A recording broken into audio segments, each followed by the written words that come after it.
আসল ৩ বছরে মুনাফা আসলে ৫,৫০০ টাকা হয়। মুনাফা আসলের ৩/৮ অংশ হলে আসল এবং মুনাফার হার কত এটি আমাদের বের করতে হবে।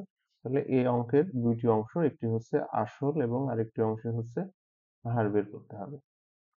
৩ বছরের মুনাফা আসল এখানে দেয়া আছে এবং আমাদের এখানে শর্ত বলা হয়েছে যে আসল যা হবে মুনাফা তার ৩ অংশ হবে। তো আমরা যদি এই অঙ্কটিকে ধরি আসল সমান 8x টাকা, তাহলে মুনাফা কত হবে? অতএব মুনাফা হবে হচ্ছে এই যে 8x এর 3/8 টাকা। তো এখানে 8 কেটে গেল, থাকছে হচ্ছে 3x। তাহলে আমাদের আসল আর মুনাফা যোগ করলে কত হবে? মুনাফা আসল সমান 8x যোগ 3x সমান 11x। তাহলে শর্তানুসারে আমরা লিখতে পারি, শর্তানুসারে 11x সমান এই যে এই মুনাফা আসল 5,500, অতএব x সমান 500। আমরা x এর মান এখান থেকে 500 পেলাম। তাহলে আসল কত হবে? আসল হচ্ছে আমাদের 8x, তাহলে 8 গুণন 500 সমান 4,000 টাকা। 4,000 টাকা হচ্ছে আমাদের এখানে আসল। তাহলে মুনাফা কত? মুনাফা ছিল 3x, তাহলে 3 ইন্টু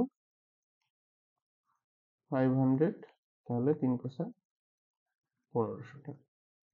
তাহলে এখান থেকে আমরা আসল পেয়ে গেলাম 4,000 টাকা এবং মুনাফা পেলাম হচ্ছে 1500 টাকা। আমাদের অঙ্কে চেয়েছে হচ্ছে আসল। আমাদের এখানে আসল 4,000 অপশন আছে কোথায়? খ নাম্বারে আছে আর ঘ নাম্বারে আছে, অর্থাৎ এই দুইটা যে কোনো একটি হবে। কিন্তু আমরা পরের অংশটি যেহেতু এখান থেকে বুঝতে পারছি না, তাহলে আমাদের পরের অংশটুকু বের করে নিতে হবে।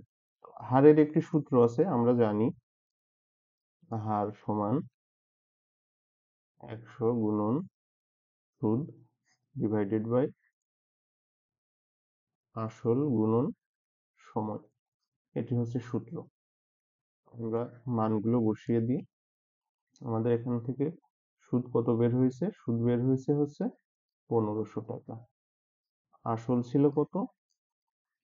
4,000 টাকা। আর সময় হচ্ছে কত? 3 বছর। ব্যাস। তো এবার আমরা এখানে একটু দেখি কিভাবে করা যায়। 2 শূন্য 2 শূন্য এখান থেকে তুলে দিলাম। এখান থেকে একটা শূন্য, এখান থেকেও একটা শূন্য তুলে দিলাম।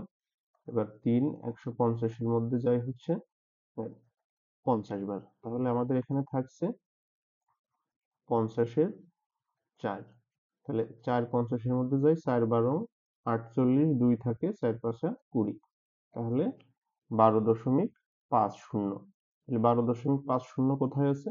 এই যে এই অপশন। তাহলে উত্তর হবে খ নাম্বার।